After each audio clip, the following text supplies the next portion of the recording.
আজকের ভিডিওতে আপনাদের জন্য নিয়ে এসেছি একেবারে দারুণ স্বাদের ইউনিক একটি পটলের রেসিপি। ছোলার ডাল দিয়ে পটল রান্না। বাই দ্য ওয়ে, আমি শম্পা, আপনারা দেখছেন শম্পার রান্নাঘর। শম্পার রান্নাঘরে আপনাদের সবাইকে স্বাগত। চলুন দেখি এই এক মুঠো ছোলার ডাল, আলু আর পটল দিয়ে কিভাবে এত সুস্বাদু একটি রান্না আমরা করতে পারি। মাছ মাংসকেও হার মানিয়ে দেয় এর স্বাদ। তো আমি পটল এইরকম আগে থেকেই কেটে নিয়েছি, একটু আড়াআড়িভাবে। আদা, টমেটো, আলুও একটু আড়াআড়িভাবে কেটে নিয়েছি। আর ছোলার ডাল আগে থেকেই আমি এক মুঠো ভিজিয়ে রেখেছিলাম। আমি কড়াই বসিয়ে তেল দিয়ে দিলাম। আমি কিন্তু সাদা তেলেই রান্নাটি করছি। আগে আলু আর পটল ভেজে তুলে নেব, তারপর মূল রান্নায় যাব। আমি আলুটা ভেজে নিচ্ছি প্রথমে। এই ধরনের নিরামিষ রান্নাগুলো যারা একেবারে নিরামিষ খেতে পছন্দ করেন বা নিরামিষ খান, কখনোই মাছ মাংস খান না, তাদের জিভের স্বাদের বদলের জন্য এই রকম সুন্দর সুন্দর রান্নার রেসিপি শম্পার রান্নাঘরে আপনারা কিন্তু পারফেক্টলি পেয়ে যাবেন। শম্পার রান্নাঘরে বাঙালির সম্পূর্ণ পারফেক্ট নিরামিষ এবং আমিষ বিভিন্ন মিষ্টি জাতীয় রেসিপি এই চ্যানেলে আপনারা পাবেন।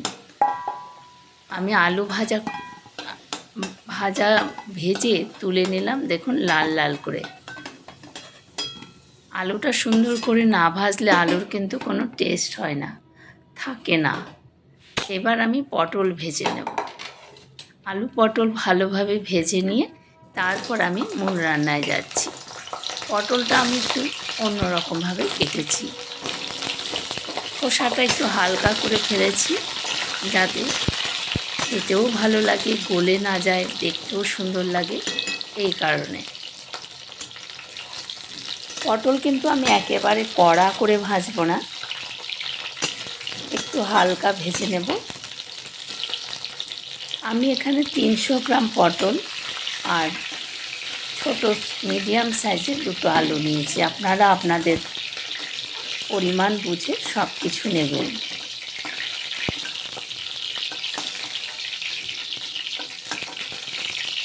পটল ভাজা হয়ে গেছে, তুলে নিলাম। সেই তেলের মধ্যেই কিন্তু আমি এই রান্নাটি করছি। দেখুন এই রকম হালকা করে ভেজে নিলাম পটল। এই তেলের মধ্যেই আমি দিয়ে দেব দুটো শুকনো লঙ্কা, দিয়ে দিলাম ফোড়নে, গোটা জিরে, তেজপাতা একটা। এবার নাড়াচাড়া করে সুগন্ধ বেরোলেই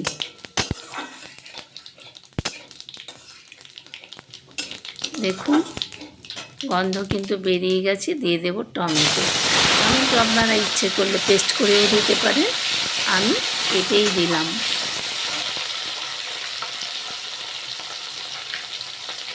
টমেটোটা একটু গলে এলে আদা বাটা দিয়ে দিলাম 1 চামচ মতো। খুব কম মশলায় কিন্তু এই রান্নাটি করা যায়, খেতে কিন্তু সত্যি অসাধারণ। দিয়ে দিলাম ভিজিয়ে রাখা ছোলার ডাল। আপনারা ইচ্ছে করলে একটু প্রেসারে সামান্য সেদ্ধ করেও নিতে পারবেন, কোনো অসুবিধা নেই। আমি কিন্তু আগের দিন রাতে থেকে ডালটা ভিজিয়ে রেখেছিলাম। দিয়ে দিলাম জিরে গুঁড়ো 1 চামচ, দিয়ে দিলাম ধনে গুঁড়ো 1 চামচ, হলুদ গুঁড়ো 1/2 চামচ। এবার ভালো করে মিশিয়ে নিচ্ছি। মশলার সঙ্গে ডাল ভালো করে কষিয়ে নেব।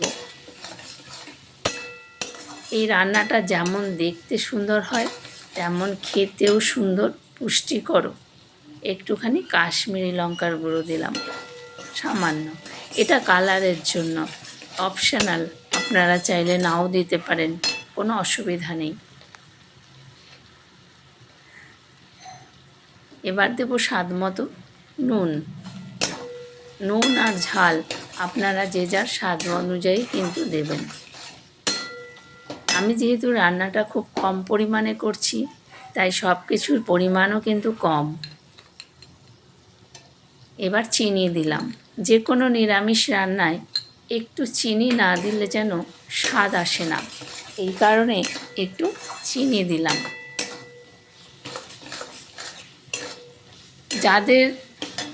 যারা নিরামিষ খান দিয়ে দিলাম স্বাদ মতো কাঁচা লঙ্কা। তাদের জন্য কিন্তু এই রান্নাটি একেবারে পারফেক্ট। রুটি, ভাত, পরোটা, লুচি সব কিছুর সঙ্গে কিন্তু আপনারা এই রান্নাটি খেতে পারবেন বা পরিবেশন করতে পারবেন।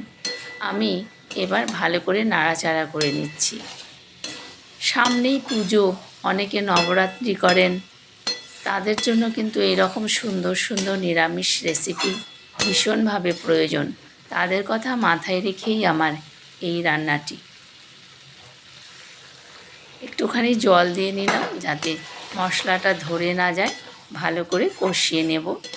ভেজে রাখা আলু, পটল, ডাল মশলার সাথে খুব ভালো করে কষিয়ে নেব। আর কোনো কিন্তু মশলা দেওয়ার নেই, শুধু আছে গরম মশলার গুঁড়ো আর ঘি, একেবারে শেষে দেব।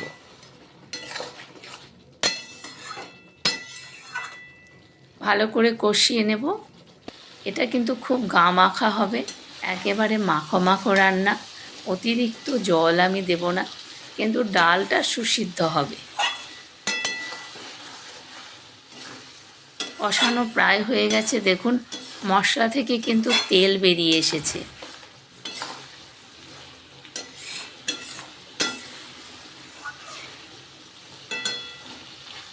মশলা থেকে তেল বেরিয়ে এসেছে দেখুন। এবারে আমি জল দিয়ে দেব। জলের পরিমাণ কিন্তু অতিরিক্ত দেব না, যেহেতু এটা মাখা মাখা হবে সেই কারণে। দেখুন দেখতেও কত সুন্দর লাগছে রান্নাটা।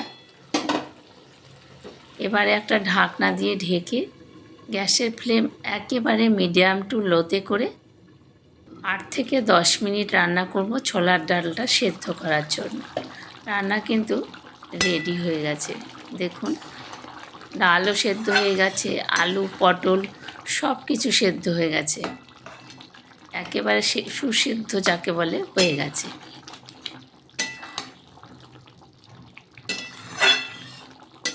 ভালো করে নাড়াচাড়া করে নিচ্ছি। এত সুস্বাদু হয় এই রান্নাটি, একবার করলে কিন্তু বারবার খেতে ইচ্ছে করবে আপনাদের। বন্ধুদের কাছে অনুরোধ, সম্পূর্ণ ভিডিওটি দেখবেন। দিয়ে দিলাম একটু গরম মশলার গুঁড়ো। এই গরম মশলার গুঁড়োটা কিন্তু আমি নিজেই তৈরি করে নিই। এবার দিয়ে দিলাম হাফ চামচ ঘি। নিরামিষ রান্নায় ঘি গরম মশলা না দিলে এর কিন্তু স্বাদ গন্ধ কোনোটাই আসে না। আর ঘি গরম মশলা দিলে রান্নাটির অন্য একটা মাত্রা পায়। রান্না কিন্তু কমপ্লিট হয়ে গেছে। দেখুন এই রকম হবে মাখা মাখা রান্নাটি। কোনো কিছু গলে কাদা হয়ে যাবে না, অথচ গোটা সুসিদ্ধ হবে, কিন্তু গোটা গোটা থাকবে। আমি ঘি গরম মশলা যেহেতু দিয়েছি, গ্যাস অফ করে 2 মিনিট ঢেকে রাখলাম। 2 মিনিট পর তুলে নিলাম। এবারে একটি সার্ভিং প্লেটে আপনাদের সার্ভ করে দেখাচ্ছি। দেখুন তো কত সুন্দর রান্না হয়ে গেছে, নিরামিষ রান্না। যারা নবরাত্রি করছেন তাদের জন্য এই রেসিপিটি কিন্তু একদম পারফেক্ট। তাছাড়া যারা অষ্টমী করেন, অষ্টমী পুজোর দিন লুচি, পরোটা খান, তার সঙ্গে কিন্তু এই আলু পটলের ছোলার ডাল দিয়ে রান্নাটি আপনারা করতে পারেন। আমি একটি সার্ভিং প্লেট নিয়েছি, এর মধ্যে সার্ভ করে দেখাচ্ছি। দেখুন কত সুন্দর রান্না হয়ে গেছে, কত সহজেই।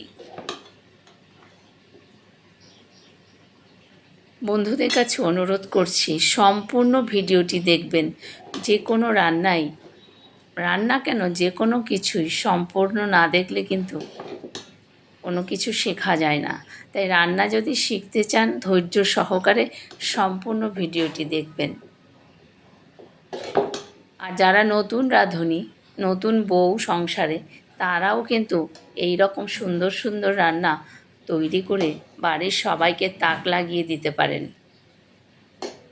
দেখুন কত সুন্দর তৈরি হয়ে গেল ছোলার ডাল দিয়ে আলু পটলের রেসিপি, ডালনা।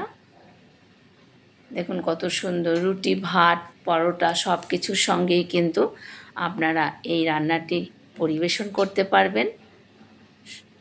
ভিডিওটি কেমন লাগলো কমেন্ট বক্সে কিন্তু কমেন্ট করে জানাতে ভুলবেন না। রেসিপিটি যদি ভালো লাগে অবশ্যই একটি লাইক করবেন।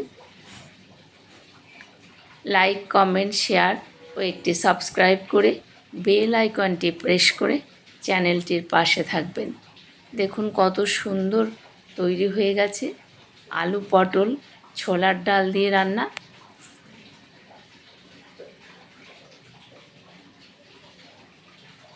আপনারা সকলে ভালো থাকবেন। শম্পার রান্নাঘরে এই রকম সুন্দর সুন্দর নিরামিষ এবং আমিষ রেসিপিগুলো পাবেন। তাই চ্যানেলটিকে সাবস্ক্রাইব করে বেল আইকনটি প্রেস করবেন যাতে নতুন নতুন আপডেট আপনারা পেতে পারেন। নমস্কার, আমি শম্পা। আপনারা এতক্ষণ দেখছিলেন শম্পার রান্নাঘর। ধন্যবাদ সবাইকে।